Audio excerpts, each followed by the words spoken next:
Vikram, was a man at war with time itself. Every tick of the clock was a drumbeat in his relentless march toward success, money, and recognition. In his world, a wasted second was a lost opportunity, a moment of stillness, an unforgivable sin. He was always rushing, always chasing, always breathless. One morning, the universe decided to intervene.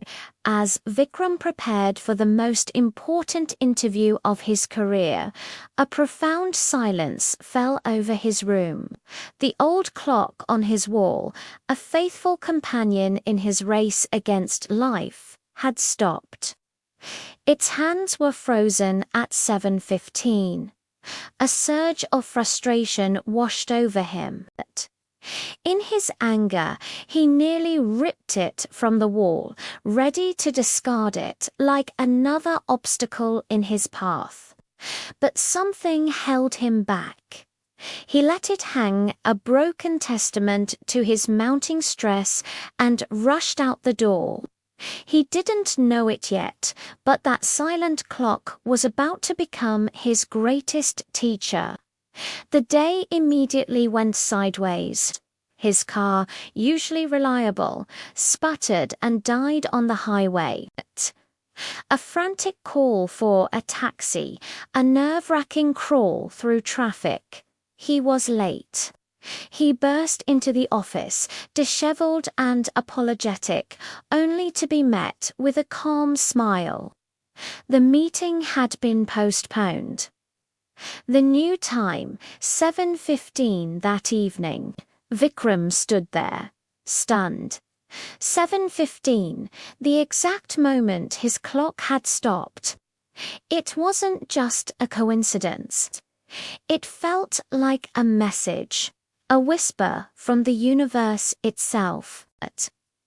In that moment of strange synchronicity, a long-held tension within him began to dissolve. It was as if life was gently telling him, not everything needs to move to have meaning. Sometimes you just need to be still. That day marked the beginning of a profound transformation. Vikram started to consciously slow down. He took a different route home from work, not the fastest one, but the one that wound through a park.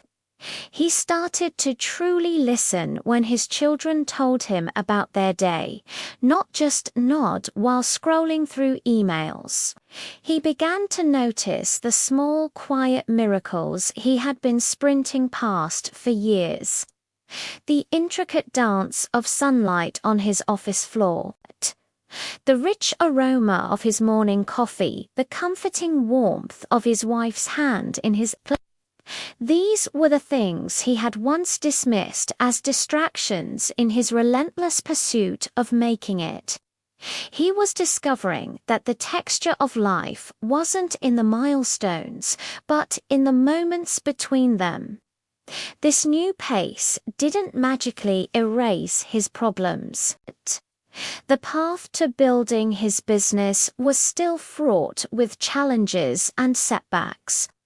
There were still moments of doubt and pressure, but his reaction to them had changed. When a major deal fell through, instead of spiraling into panic, he took a long walk. He found clarity, not in frantic action, but in quiet reflection. He learned that patience wasn't passive waiting, it was active trust. Trust in his own abilities, trust in his team, and trust in the timing of life. Years passed. Vikram's business didn't just survive, it flourished beyond his wildest dreams. He became known not just for his success, but for his unshakable calm, his thoughtful leadership. Young entrepreneurs and seasoned executives alike would seek his counsel, asking for the secret to his resilience. "How do you stay so centered," they'd ask, "when everything is so uncertain?" Vikram would simply smile and point to the wall of his office. There, in a place of honor, hung the same old clock, its hands still pointing faithfully to 7:15. "That clock," he would say, "taught me the most valuable lesson of my life.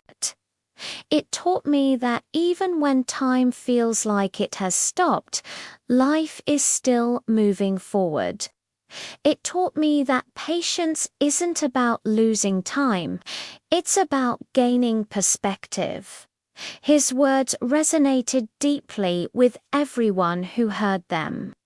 In a culture obsessed with speed, with overnight success and instant gratification, Vikram's story was a quiet revolution. It was a reminder that what we perceive as a delay might actually be divine protection. A pause might be a period of crucial preparation. What feels like the end of the road is often just a bend, leading to a more beautiful view. From that day forward, every person who walked into his office would find their gaze drawn to the broken clock, and in its stillness, they would feel a strange sense of peace. They would leave not with a new strategy for getting ahead, but with a new understanding of their own journey. They realized that their story, too, was unfolding at its own perfect pace. And just because something isn't happening right now doesn't mean it never will. Because life's timing is always perfect, even when the clock is not. Thank you for watching. If this story resonated with you, consider subscribing for more content that helps you find the meaning in the moments. We'll see you in the next one.